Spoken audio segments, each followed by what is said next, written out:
Hello, and welcome to the post-deadline Periscope. Usually these are more exciting than this one, but here we are on a day where the Golden Knights did nothing. Very rare. Deadline day comes and goes, and there's literally nothing. I don't know that I'm pretty sure this has never happened. I know that there's never been one within 24 hours. I do believe that I guess it was really close. I think we were a little bit before 24 hours. So I think this is officially the lightest deadline we've ever had. It is something. It is not nothing. I know that people are going to look at today and say, oh, they did nothing. That's not accurate. There is something. It is Riley Smith, and obviously with it being a familiar name, it almost feels a little bit less because it's a guy that we know is here and all of that, and we will get into quite a bit of that. I think the overall sense of the deadline was to me fairly similar to some of the ones in the past. I think it's going to feel a little bit different from the Golden Knights perspective because oftentimes the Golden Knights are in the middle of it. And a lot of the biggest names are, not often coming to teams that potentially they're going to run into, as opposed to sometimes it's coming directly to Vegas, or other times it has gone to the or to the Eastern Conference. This time, obviously, the biggest deal is Dallas getting Mikko Rantanen. Colorado has their couple of big deals where they, did a number of different things, not only with their deal with Rantanen in the first place, but then the one recently with Brock Nelson, and then they get the center today from Boston, whose name is escaping me at the moment, that it probably should not. I'm going to get it right now because it's bothering me. Charlie Coyle. And I think Charlie Coyle's a decent player as well. They did Eric Johnson. I'm not all that worried about that. That's like the feel-good move, kind of like the Golden Knights did. I think that when you look at the overall sense of what has occurred on trade deadline day, a few things are true. The first thing that's true beyond anything is that the Golden Knights were not really in a position to do something. Like, I know a lot of people are going to point to the prices, or they're going to point to what's going around in the rest of the league, or you can look at the roster and all these things. It really has very little to do with any of that. I think if the Golden Knights were sitting on 2 first-round picks, or we're sitting on a plethora of prospects in the system, or we're sitting on some sort of massive overhaul of extra centers or extra defensemen or extra whatever, outside of it being Korzak, and then that's pretty much it. And Connolly's the only first-round pick remaining, other than Brisson, which they ended up moving. I think with that being the case, I do think that they're looking at what does it look like at Mikko Rantanen as potentially a rental, and then seeing maybe do you re-sign him. I think they do look at what Brad Marchand looks like. I think they do look at Charlie Coyle. I think they are looking at potentially going a little bit further than they went today. I don't think that this is a admission of saying our team is so good that all we needed was Brandon Saad and Riley Smith. Now, does that mean what they did was wrong? No, not at all. It doesn't mean that in the least. It's just that the situation that occurred because of last year, where last year, if you want to go back, and we can do that, there was a lot that occurred last year. Let me just read off the entirety of what occurred at the deadline last season. The Golden Knights gave up a first-round pick, David Edstrom, who is also a first-round pick. They gave up another first-round pick, Daniil Miromanov, a third-round pick, a second-round pick, and a fourth-round pick, and they got back 2/3. Now, over the course of time, they have also gotten a third back from Logan Thompson. There's been some other things that have occurred.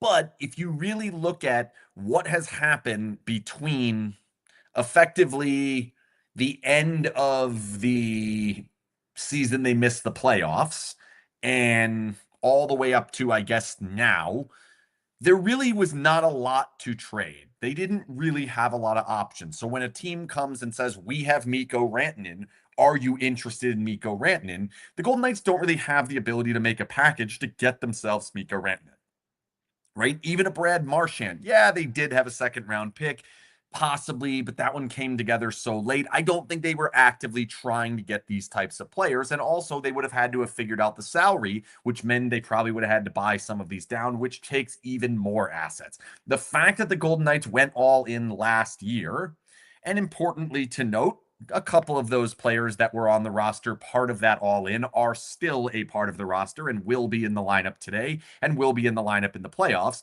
a part of that is saying not only was it for the last deadline, but it was also for the upcoming offseason, which ended up being 6 free agents walking out the door, 5 and the goalie, and then Cotter.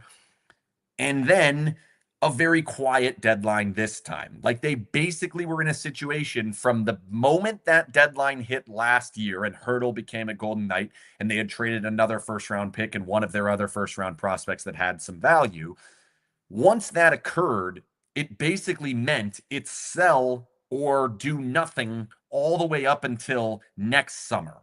Or at least what I mean is the coming summer. By the time we get to July, that's when potentially the Golden Knights can get active again. I think they're going to have to get active with money as opposed to necessarily getting more active via trade. So it's going to have to shift a little bit for at least the next year and a half or so. I think once we get into maybe the next deadline, probably more likely the next summer and the following deadline, that's when they're going to start to have some of these options. That's when maybe Connolly becomes a piece that's more usable in the NHL lineup that potentially allows you to move something else. But at this particular deadline, even though the Golden Knights are typically in on just about everything. And even though all of these times you have all these insiders and everyone's saying they're going to try and do something, the fact is they didn't really have the ability to do it. They didn't really have the firepower to do it. And when you look at what McCrimmon was saying basically the entire way, and this goes all the way back to the summer, it was been pretty clear they're not going to be in on the biggest names. So it feels almost disappointing because the fact of the matter is it seemed like maybe Vegas was in on Marchand. It seemed like their name was in on Braden Shen or Chris or Brandon Tanev or Brock Nelson or Brock Besser or Brad Marchand or whoever else didn't go, Rantanen, Taylor Hall, whatever, because the fact that they were saying that they weren't going to do anything, but that coupled with everyone saying, but they always do something, it feels kind of disappointing. I'm not sure that that's necessarily the case. I think it's more just a symptom of this is how it had to go this time around. And again, like, yes, it may seem like the prices were high, but I will go back to last year. The Golden Knights traded 2 first-round picks for Tomas Hertl. They traded a first-round pick, a third-round pick, and a usable NHLer for Noah Hannafin. They traded a second-round pick and a fourth-round pick for Anthony Mantha. Like, that's basically the same prices. Like, they gave up Logan Stankoven and 2 firsts for Mikko Rantanen. Like, I think Mikko Rantanen's significantly better than Tomas Hertl. The Golden Knights gave up 2 firsts and no Logan Stankoven for Tomas Hertl. So, and there was a contract extension in there. There's a contract extension with Hertl. I don't think the prices were all that much different. I think deadlines typically lead to slightly higher prices. Every once in a while, and this has happened for the Golden Knights, every once in a while, there are moments where you can kind of find that bargain. Brad Marchand was the bargain this time. It ends up being a second round pick that potentially can move into a first. That's the bargain. So in that case, if that would have come their way, I think the Golden Knights would have potentially listened. However, they don't even have the firepower to get into the conversation to put them there. So, where does that leave us in regards to the rest of the league? First off, it's important to note the Golden Knights are good. Like, even though they did not get all that much better, and we will discuss the Riley Smith situation a little bit, I think the overall picture is more important for the moment, is that the Golden Knights are still good. They still have a lot of high-end talent. They still have a lot of players that have been able to put the puck in the net. They've scored quite a bit, even though it has dropped a little bit and the 5-on-5 scoring hasn't been as strong as it has been in the past. They are still very good. They are seemingly going to be fairly healthy as we move forward down the stretch run. Hopefully that continues into the postseason. William Karlsson seems like he's back within the next week or so. Shea Theodore should be back about by the end of the month, if not right into the early April. I expect him to play regular season games, furthering why they didn't have the cap space to go out and do the LTIR thing that they have done in the past. So they're still a good team. However, when you look at where were they last year, where are they now, and where is the rest of the league around them? I think Dallas has gotten quite a bit better. I don't think there's even really much of an argument for that. Dallas is really, really good. Dallas is the team that beat the Golden Knights last year. I think the Dallas team now is better. I think the Golden Knights team now is worse. So that in and of itself makes it awfully difficult to project beyond how do we get to the Stanley Cup final, other than someone's probably going to have to knock Dallas out. The good news is the way that the setup is at the moment, and it seems like it's not likely to change all that much unless the Golden Knights go on a really poor run. And even that, I'm not sure would change it. The chances that they see Dallas are pretty much none. Highly, highly unlikely. If Dallas goes all the way up into first, then they're going to get the second wild card that's not going to be Vegas. If Dallas falls into third or stays in second in the Central, they're going to play the other Central team. It's not going to be Vegas. If Vegas finishes first, they get a wild card team. That's the way that it could potentially be Dallas. Dallas would then be struggling to this point all the way to the end. I'm not all that worried about that. If that's what we end up with, we're probably going to feel a little bit differently about Dallas than we do today. They're the one I'm not that worried about. Colorado's a little bit of a different story. So Colorado, they put themselves in a position where, okay, they're getting better. They got Marty Necas, they got Brock Nelson, they got Charlie Coyle. They're a little bit more well-rounded. Jack Drury as well.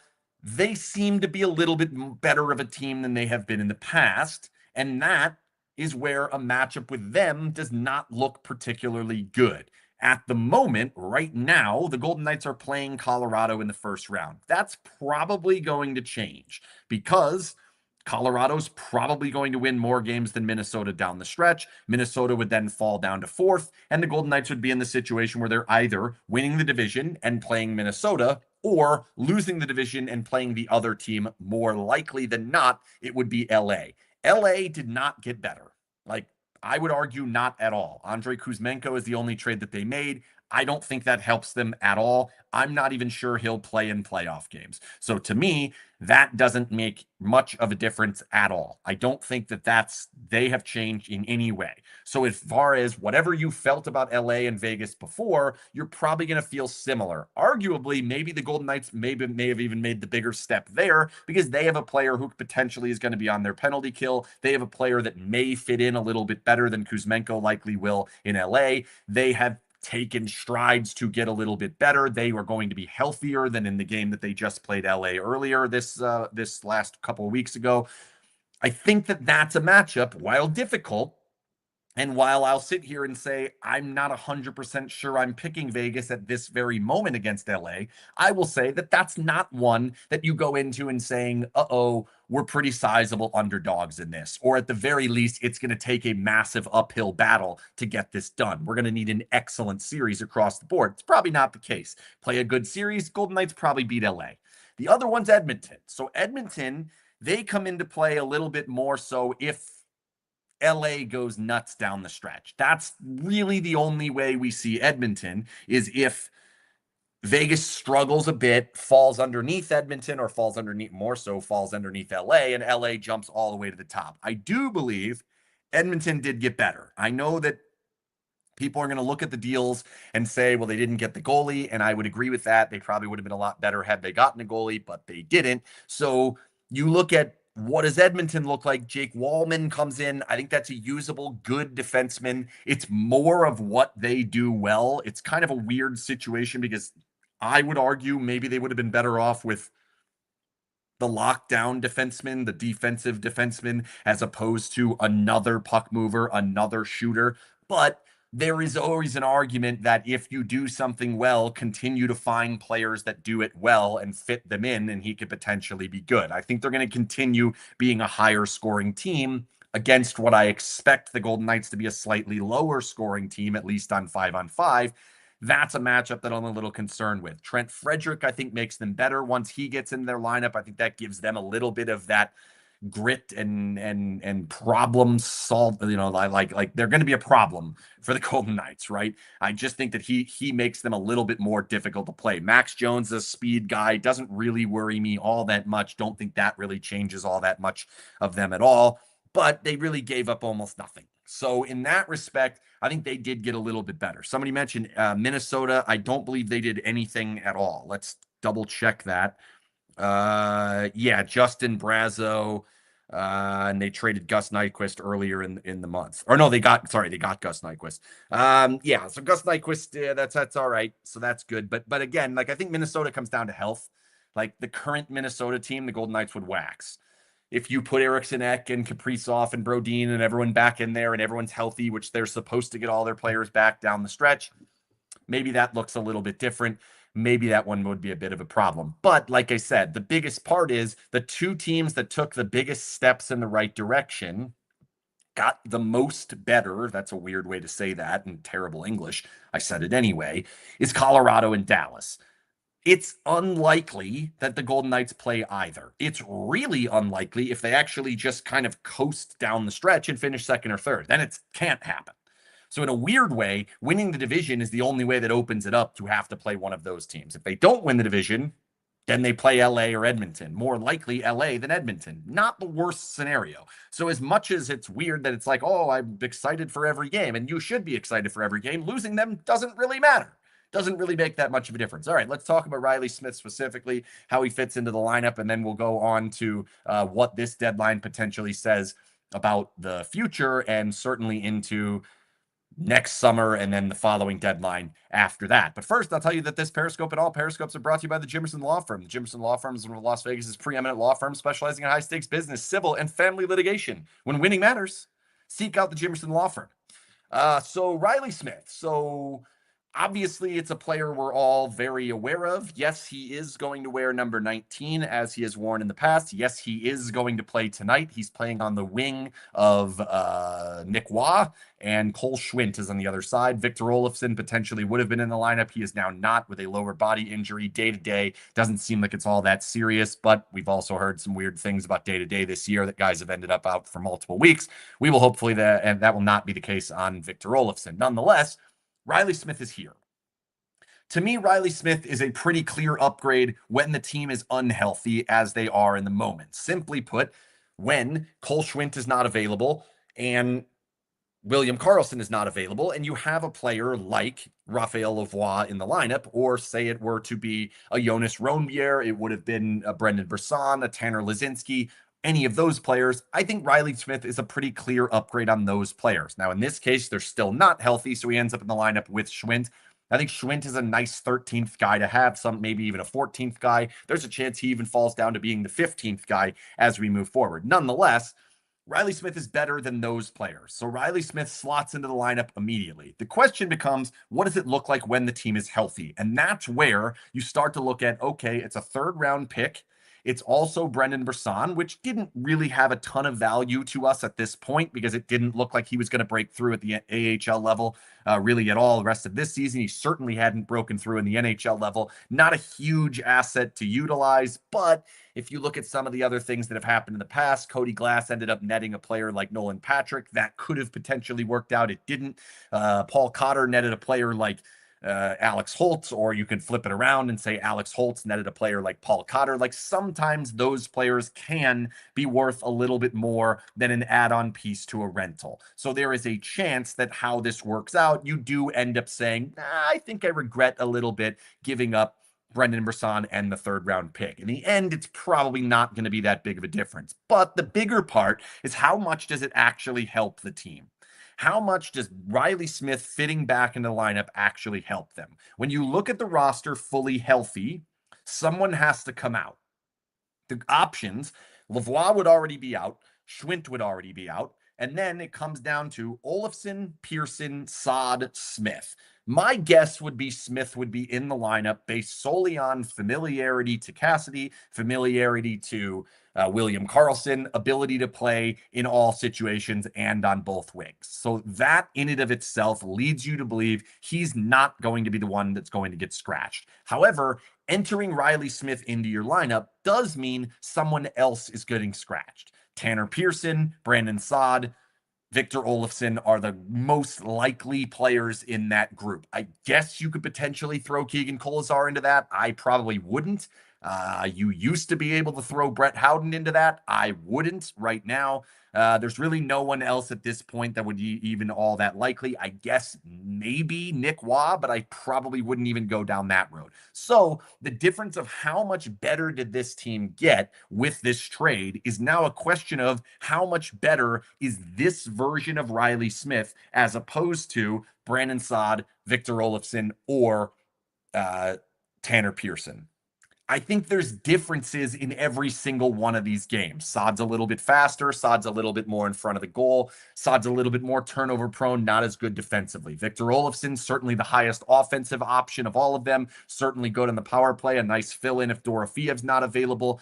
I think he's going to offer a little bit more offense than potentially Smith does. Tanner Pearson, really solid fourth line player, been very strong defensively all of this season, except for that little patch in the middle where he had a really rough go. I'm not even sure how much of that was his fault, but he was on the ice for like all the goals and not on the ice for any goals. Part of that is the style of play that he's being put in, but he has had success on a line specifically with Wah, and whether it's Schwint or Kolazar or whoever else on that fourth line, I think he offers a little bit more of the grit, a little bit more of the heaviness, a little bit more of the straight line forecheck than Smith does.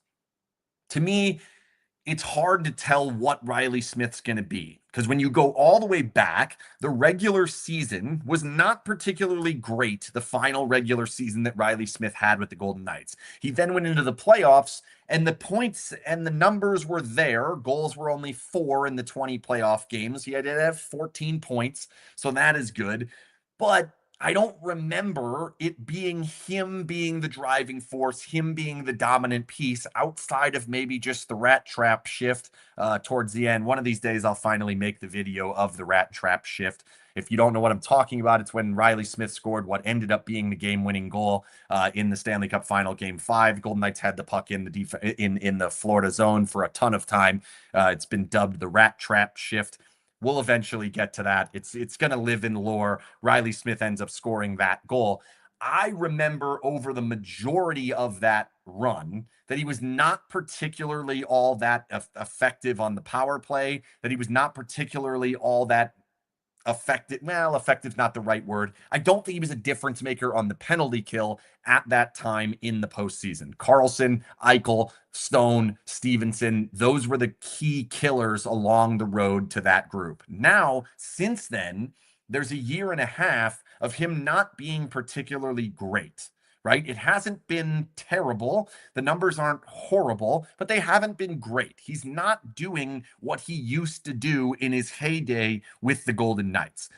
Partially, possibly, because he went to two teams that didn't really perform all that well and never really found him a place or a home as clear as he will have next to William Karlsson. Of course, Jonathan Marchessault's not here, so they don't get to rekindle the entirety of that line, but there is clearly an argument, and I think a fair argument, to say that Riley Smith in Vegas will be better than the Riley Smith in New York and in Pittsburgh. But on the flip side, if you get what Riley Smith was in Pittsburgh and in New York, and it's not like it was bad, I'm not saying it was bad, I'm just saying if you get that, it's really not much better than Brandon Saad, than Tanner Pearson, than Victor Olofsson. One of those has to come out. Smith now goes in. There's different roles. It moves around. There's different things. But the overall sense of how much better did your team get is very minimal, outside of the fact that if there is an injury, we're now bringing in a better player as opposed to one of the replacement players that we've played a good majority of this season. So while, yes, I will stand by, I am happy that they got Riley Smith back. I am excited to watch Riley Smith get announced probably in the starting lineup today and hear the excitement. I loved tweeting out the picture of him holding the cup and saying, look at this. This is a picture of him as a Golden Knight. Like, a lot of this is fun, and part of me, maybe I'm getting jaded, I don't know, but part of me at this point in my career of doing this, which we're going on almost 10 years of SinBin existing, which is fucking wild. Nonetheless, we're almost there. At this point, I like fun. I like stories. I like good things that happen. I like when the fans are excited. I like fun things like that. The backstory is enjoyable. That is cool to me. I love when that type of thing happens. That, to me, is way more exciting than if they would have gotten Brandon Tanev. Now, granted, we would have gotten the Brandon Tanev scared looking like a ghost picture. I can't do the face. I've tried. I'm not even going to try it at the moment. But this is more exciting than that. Difference in how they're going to play, I don't know how it would have gone. I don't know how different it would have been. So for me, sign me up for Riley Smith all day. Is that from a hockey perspective? I don't necessarily know on that. I think the team gets deeper with Riley Smith.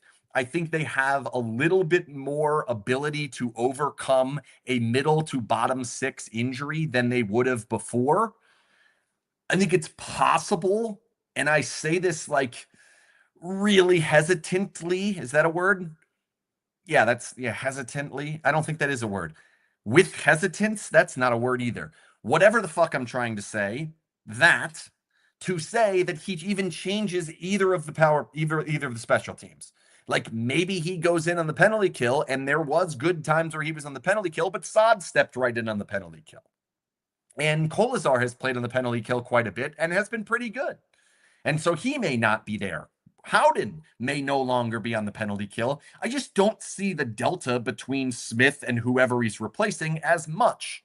It's not like Smith's bad. It's not like Smith's taking a step down. I certainly don't think they got worse, which when they bought Anthony Mantha last year, I remember telling you they might have gotten worse because they're going to play Anthony Mantha and not play Paul Cotter or Michael Amadio, which ended up happening, and they got worse because of that. Did they lose one of those games in Dallas because of that? Probably not. However, that did happen. I don't think we're going down that. This is one of the times where, actually, for the first time in multiple deadlines, I don't think the trade deadline acquisition will be a healthy scratch.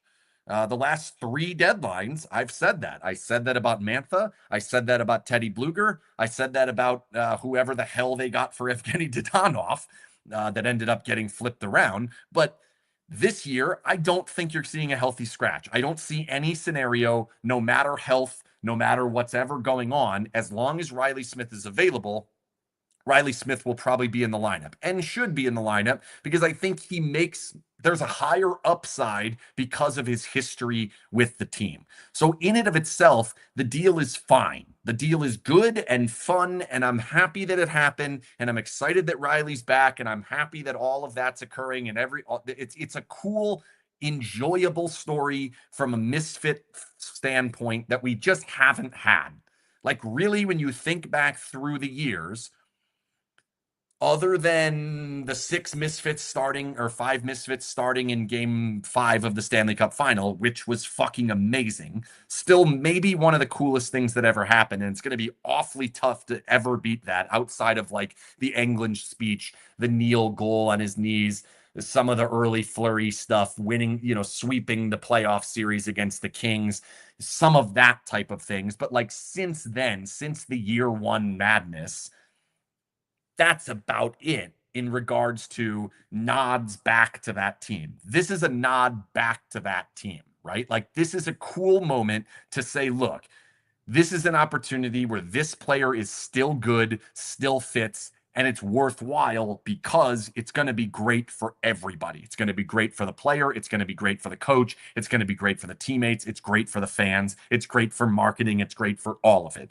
Like that has been rare with this team over the course of all this time. It's not to say they're making moves that are making themselves worse. It's not to say they aren't trying and they aren't succeeding at winning. It's just the nostalgia of the first year team, which exists and is fun, has not been there has not been a lot of nods towards it like this one. So that's why I very much so enjoy this one. So let's move forward to next summer. Where's my little thing here? So next summer, the Golden Knights currently have $13.64 million in salary cap space. They have 7 defensemen under contract, 9 forwards, and 0 goalies with $13.6 million in space. Nick Hague is an RFA. He is making somewhere in the ballpark of $2 million. I think there's a potential slight upgrade there in regards to how much more he's going to get paid if they decide to keep him. You're probably looking at that one being around 3. So now we're down to somewhere in the ballpark of 10.5. Okay. 10.5 million. First thing first, you're going to have a goalie. So reasonably, you're looking at the very least, Aiden Hill is somewhere in the ballpark at the very, very, very, very, very least in the 5. Probably he's more like 6, 7. If he has a great postseason run, 8. I don't think the Golden Knights are going to pay him 8. I don't think the Golden Knights are going to have to pay him 8, but there is a chance that if the Golden Knights win the Stanley Cup, he's 8. Okay, so we're looking at that 10 now drops down significantly, probably in the ballpark of 2, 3, somewhere in there. Unless they go the opposite route, which is possible. If they decide they do not want to do big money on goalie, that they decide they don't want to go that route, you still have 9 forwards locked up and potentially $13 million.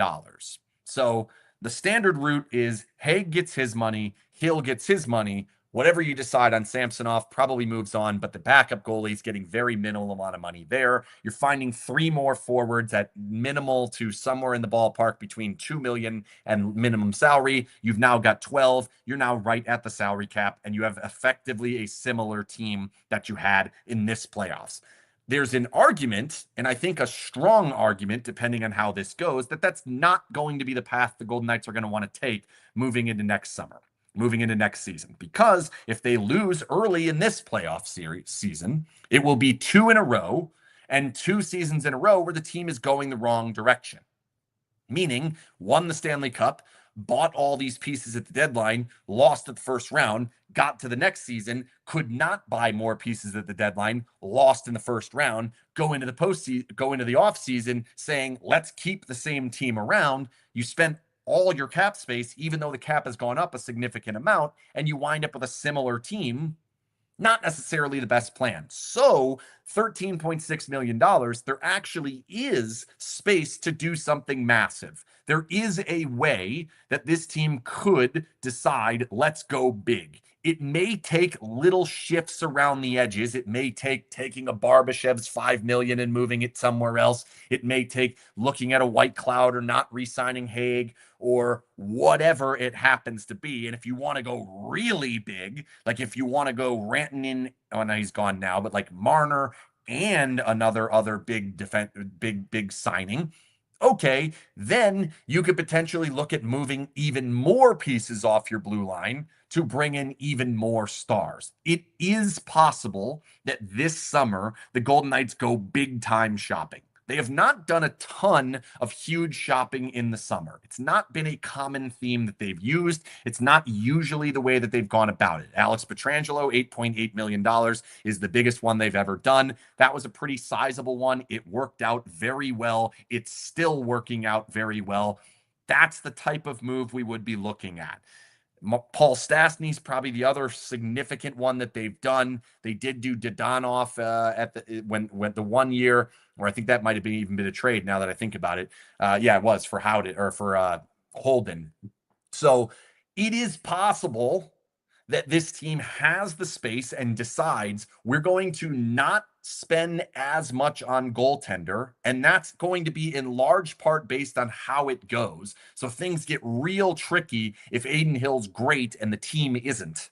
Then what do you do? Then how does it look? But if they decide, let's go low, yeah, I'm seeing 16. Yeah, I see that. I simply added up the amount of money that they have on all the different players, and I'm coming in the neighborhood of 13, even if it is 16. Either way, if you want to do something big, if you want to do something like the Mitch Marner, if he does happen to make it to the offseason, you're going to have to punt on goalie.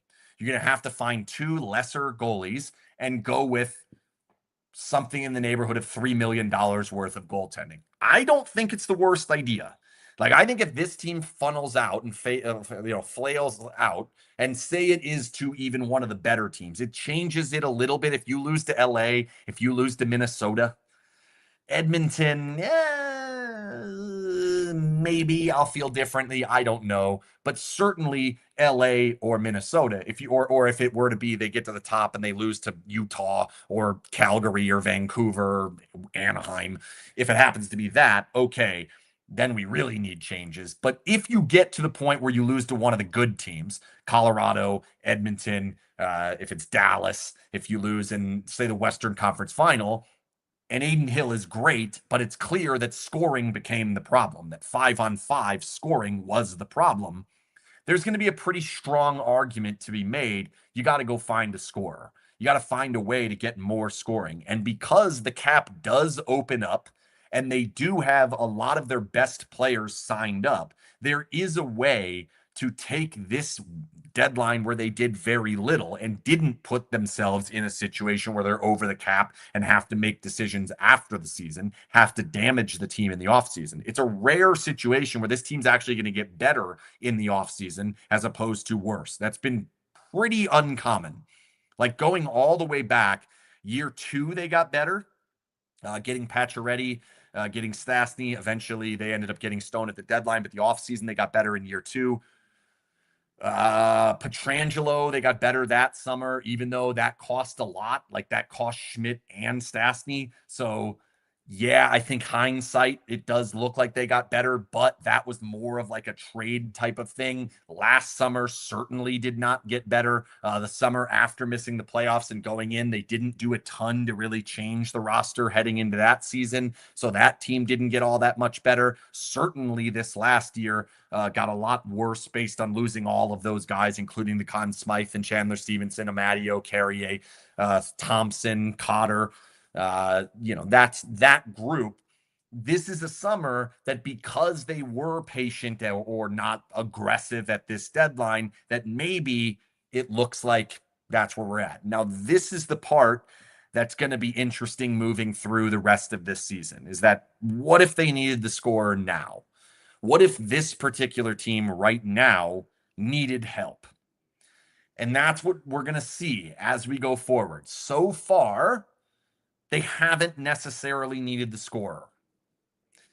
On the balance of the entire season, on the group of the time where it was right before the Four Nations, it did start to look that way. There is the red flag of starting goalies, and there's a fear if you end up playing Jake Ottinger or Gustafsson potentially in the first round or Hellebuck in if it would be the second or third round, that there's a chance you end up getting goalied out based on the fact that you haven't beaten starting goalies much this season.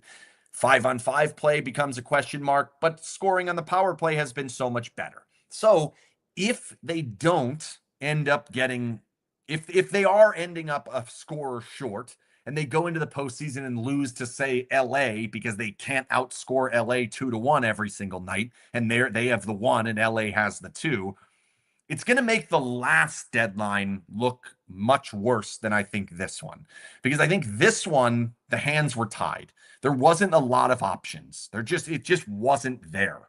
It was going to be difficult to do anything because last deadline really changed how they were made. And if the group of Hannafin and Hurdle coming in, they could not overcome all of the losses that caused with that. That led to this deadline being a little bit short. I think most of the frustration is going to be, well, they got Rantanen, they got Nelson, they got Trent Frederick, they got whoever. And if it ends up being Brad Marchand on the other side or Yanni Gord and Oliver Bjorkstrand and it ends up being Tampa in the final, okay. I don't think it's this deadline that's the one that should be picked on. I think it's the previous one that's the one that's more important to say that's why they weren't able to get anything done on this deadline. Thanks to the Jimmerson Law Firm for sponsoring all Periscopes this season. If you have any questions about tonight's game or anything else about this deadline, go ahead and post them in the chat at the moment. I don't really have anything else to say. I am not planning on doing a podcast after or Periscope after this particular game because they should smoke Pittsburgh without any problem. I hope Riley Smith scores. It would be fun to see him score in that. Hill 6 million question mark. No, I think he's going to potentially get more than that. He's already nearing that number already in the cap going up, goalie market going up. Him being on the Four Nations squad, even though he didn't play, he's having a halfway decent season stats wise. I think that number is going to go up. So if you want to keep Adin Hill, it's going to cut in heavily to the amount of money that you're able to spend this summer. And maybe instead of having the ability to go out after a 12, $13 million superstar, then you're probably locked into a $4, $5, $6 million player. And now we're talking about the seventh best forward on the roster as opposed to the first, second, or third, right? Like if they get Mitch Marner, he might be better than Eichel. I'm not sure he is. Maybe he is. That would be a difference maker. I don't know that if you decide you end up having 6 million left, that's where we're going to go. Do you think there's any chance Riley stays beyond the season? I do think there's a chance. Certainly his play is going to impact that, how he fits in with this roster, how he fits in with Carlson moving forward, and then what the number is. So right now, his salary is $5 million a season. Golden Knights are only on the hook for 1.8, but his salary is $5 million. Is he going to want to go down to less than 1.8? I don't think they'll re-sign him at 1.8 even. Like at the current number that he's at, I don't think he's sticking around at that number for, I don't think we would do 1 year. Like, so he would have to come even further down. If he has decided, all right, I've seen life in Pittsburgh, I've seen life in New York, I've seen life in different places in the NHL, I have no interest in that. I would rather play the rest of my career here, not get paid nearly as much, and just have a nice life in a house that seemingly does not have renters, which is nice for him. If that's the case, then yes, I could see them re signing him at a low number. He turns 34 in April, which means next playoff run, he's 35. Following playoff run, he's 36. Like, we're starting to push it a little bit if we go anything really beyond 1 or 2 years for the player that has seen some decline. Now, if that decline disappears, if all of a sudden he gets right back to being what he's been in the playoffs, which is like well more than a half point per game, okay, maybe. Then we could be talking on something. But otherwise, I don't think if he wants to cash in at all, that Vegas is the place for him to cash in. So that's all I'll say there. Is Samsonov on the team next year? I would probably say no. He does have some time to turn that around, and there's potentially a playoff run that if he happens to get in there, maybe that changes things. I just think that the way that it's going to be set up, so from right now to the end of the season, even if he's really good down the stretch at the end of the season, say he's awesome for the 7 games, 8 games, whatever it is he gets to play the rest of the season. If that's the case, the overall numbers are actually going to look good enough that he's probably worth well more than $1 million per year. If he stinks, then he's worth basically back on the $1 million. And I don't think the Golden Knights are going to be interested. If he gets in there and is in the playoffs and loses, the Golden Knights are not going to be interested. If he gets in there and is in the playoffs and is good, then he's going to earn himself a ton of money. I don't see a fit. I don't really see a scenario that it makes a lot of sense for him to stick around. I don't think he's locked to Vegas as much as many other players have been. I don't think that that's likely. So I would say no, he will probably not. Do you think they'll re-sign them because of what happened with Marshy and how bad? I'm assuming you're talking about Smith. I don't think they believe what happened with Marchessault was bad. I will disagree. I still think it was a mistake. I still think looking back, this team would be significantly better off with Jonathan Marchessault in this lineup at the moment. But they don't have him. I understand that it's not going all that well in Nashville. I don't really care.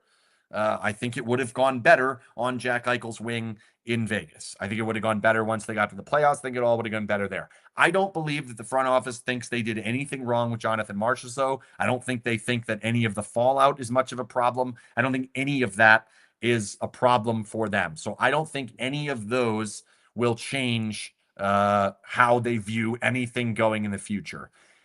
If we want to disagree, and I probably would, you're certainly welcome to do that. I'm just telling you how I feel that the front office views what has happened. Come playoffs, who are Eichel's line mates? So I think most of the season, the goal has been to try and find a way to get Stone to play with Karlsson. If Stone plays with Karlsson, that will then mean Eichel's going to have Barbashev. Eichel with Barbashev, who ends up being that last winger? Olofsson's the one that seems to make the most sense, but I don't know that it's worked out that great.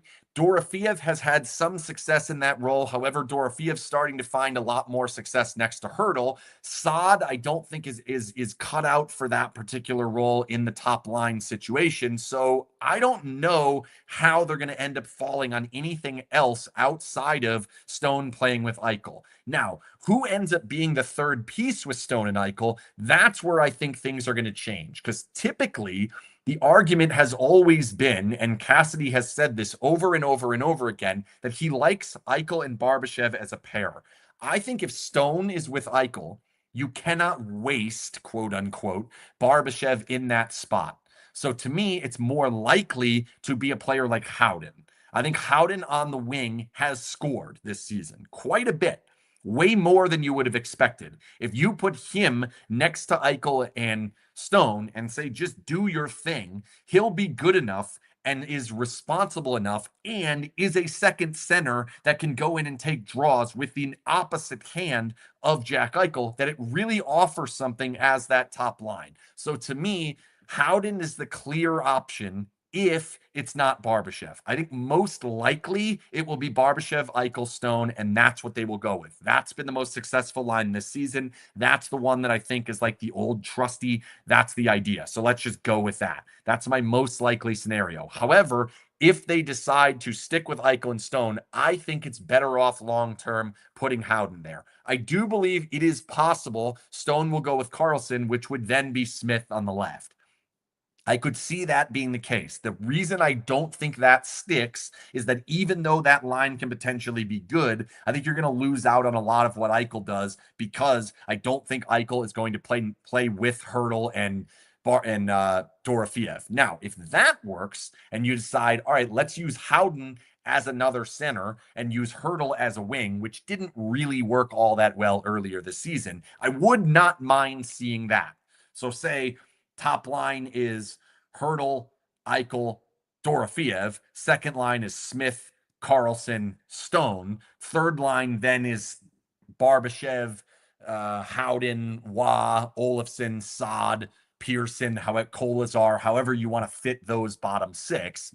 I don't mind looking at that. I would love to see that in a game like against an Edmonton, say a game against like a Vancouver, somebody like that, a legitimate team that could potentially give you troubles. I would like to see that. But in the end, to answer the question, I believe the most likely scenario is it's going to be Barbashev, Eichel, Stone on the top line. Carlson will have Smith on the second line, or third line, depending on what you want to call it. Hurdle will have Dorofeev, and then it'll just be a mishmash of who fits where. Does Howden go in one of those spots? Does Saad go in one of those spots? Do they go with Olofsson? Do they try and move up Pearson? Kolazar's been in that spot at different times. What fits? That's how I think it's more likely to go. I expect there to be a lot of tinkering down the stretch. If they can remain healthy, that's going to do a lot of good down the stretch to see how it would go with a lot of different ones of these options and give more information before we get to the playoffs. Because you look at the way the playoffs are going to go, best case scenario, you get the quote unquote easy series with LA or Minnesota. That's not one where you can dick around. Like, it's not the Winnipeg two years ago. It's not if it were Vancouver or Utah or Calgary this year. It's not that. So you want to have that idea and you want to have a feel for how it's going to go. That being said, I think it would be wise if this team remains healthy, and that Theodore aside, if they remain healthy at forward, especially with the extra players now available. Eichel should have 2 games off. Stone should have 2 games off. Hanifin should have 2 games off at least, and preferably find it in a time where they're getting almost a whole week off. Like, I don't care about winning the division. I'm just going to flat out say it. I don't think that LA's passing both Edmonton and Vegas. I don't think it's happening. So therefore, to me, the difference between winning the division and potentially having to deal with Colorado, as opposed to just accepting the fate and playing LA, to me is fine. Like, so I'm not worried about winning the division. I'm not worried about what it looks like if you have games without those players. Honestly, if you want to completely punt and if you can find shitty teams to do it against, sit Stone and Eichel in the same game. That's fine. And supposed to 4 games without one of each of them, have 2 games without 2 of them. I almost think that might even be better depending on how the schedule. I'd have to look through the schedule. I just think that has to happen. I think if we get to the playoffs and Eichel has played 81 games and Stone has played whatever it'll be, 60 something, and all of the 4 Nations games, I just don't think that's the best option for this team. I think they need that break, and I think there's an opportunity to get it based on the fact that you're not at risk in any way of losing out of a division position in the playoffs. Like, not only are they in the playoffs, they're in the top 3 in the playoffs. Like, that's happening in the Pacific Division. So to me, take that. How do I see us matching up against Dallas? Not well. Plain and simply, I don't like that at all. The Dallas team from this year compared to last year is better, arguably a lot better. Like, I think Thomas Harley has gotten better. I think that they're potentially going to be even in a better spot with some of their older players in different roles. Johnston's gotten better. I think they've gotten more consistent with some of their top nine, and now obviously Ranton in there. Heskinen being injured and what he looks like coming back, maybe that shifts it. But a Dallas team that beat the Golden Knights last year, playing them again this year with a Golden Knights team that I think is worse. And how much worse? Not 100% sure on that yet, but I do believe is worse. I don't like that at all. Like at all, at all, at all. If it cannot be Dallas, like I'd take anybody else. I think this is the last team now. It used to be Edmonton. At time it was Colorado. I think it's Dallas. I do not want to see Dallas because I don't think the Golden Knights can beat Dallas. Yes, and yeah, Stankoven's gone. I still think Johnston's the real killer on that team, and he is not gone. So that's that. That being said, and I'll end on a more positive note, that's the only team that I feel that way about. Colorado scares me a little bit. Edmonton scares me a little bit. Winnipeg's goaltending scares me a little bit. It's not to say the Golden Knights have an easy path against any of these teams. And I put out the poll today, and I think a lot of you are nuts, but we'll just talk about it anyway. I put out the poll, and it said, now that the trade deadline is complete, where do you see the Golden Knights in the NHL landscape? The first option was clear favorites. 9% of you said that. That's ridiculous. They're not clear favorites. Like, flat out, they're not. Dallas is better. Winnipeg is probably better. And argue if you're just going based on what has happened this season, they are better. Florida is better. Tampa is better. There's an argument. Washington's better. I would not make that. So to me, there's at least four that are definitely better and certainly more so to say if you're calling the Golden Knights clear favorites, you're ignoring all four of those. You can't do it. So you 9% are out of control, too optimistic. The next group is 62% saying the Golden Knights are top five. I think that's fairly optimistic. I think I could land there, but I don't. I think that there's a chance that if this team, say, wins 10 of their next 12, I will probably then get to that point. But at the moment, I'm not quite there. So 69% of you, no, 71% of you have them in the top five. 24% has 6 to 10. That's where I land. I think there's somewhere in between 6 to 10. Now, that being said, you don't have to play, or it's certainly they're not. I don't think they're going to have to play any of the top five in the first round. Potentially not going to have to play any of the top five in the second round. Maybe you only have to beat one or two of them, maybe just one. And matchup wise, there is an argument that they match up great against Winnipeg. There is an argument that they match up well still against Colorado. They're in Dallas, not so sure about that one. I don't know. To Tampa, they usually play fairly well against. Florida, we know what happened a couple of years ago, different team, and Florida's a different team now too. We'll see, but I think that that's kind of where we're at. I think they're closer to 6 than they are to 10. I think they're among the teams that potentially win, but I'm definitely not in the clear favorites. I'm not quite on the top five. I'm in the 6 to 10. 5% of you said lucky to win a round. I think that's insane. Uh, if they don't win a round, it'll be disappointing. They're certainly not an underdog to win a round as it stands right now. If we get to the postseason and they happen to be pulling a bad matchup, maybe they're unlucky to win a round. But I actually think that 5% is even no, I don't. I was going to say, I think that 5% is even crazier than the 9% clear favorites. I don't. I think you're both nuts. All 14% of you are nuts. However, I think they're closer to 6 to 10 than top five. They're closer to maybe. I'm not even sure which side I lean on. Are they closer to lucky to win a round? Are they closer to clear favorites? I think it's clearly neither of those. Smack dab in between them. Thanks again to the Jimmerson Law Firm sponsoring all Periscopes this season. The deadline is now over, so there will not be any of these de facto random Periscopes other than after games. Most of these will come after the games. Maybe Sunday. I don't know how that's going to go. Certainly not the next one after that. There's a road game after that I'm not around for. I'm watching the game, but I'm not around to do a Periscope on that one. We'll try and get a couple in the rest of the week and through the road trip where hopefully Carlson gets back. That's where we're at. That's all I got for today. Don't be too upset about the quiet deadline. I don't think it's great. They didn't get all that much better, and that's kind of disappointing because some teams that might have already been better than them did get better. But I don't think this is end of the world stuff. They didn't make a mistake. They didn't blow it at this deadline. Could they potentially have done more? Could we start to look at this deadline by the end of the season? Yeah, we might be doing that. I think it's more likely we're looking at the previous deadline before that, but we shall see. That's all I got for today. See ya.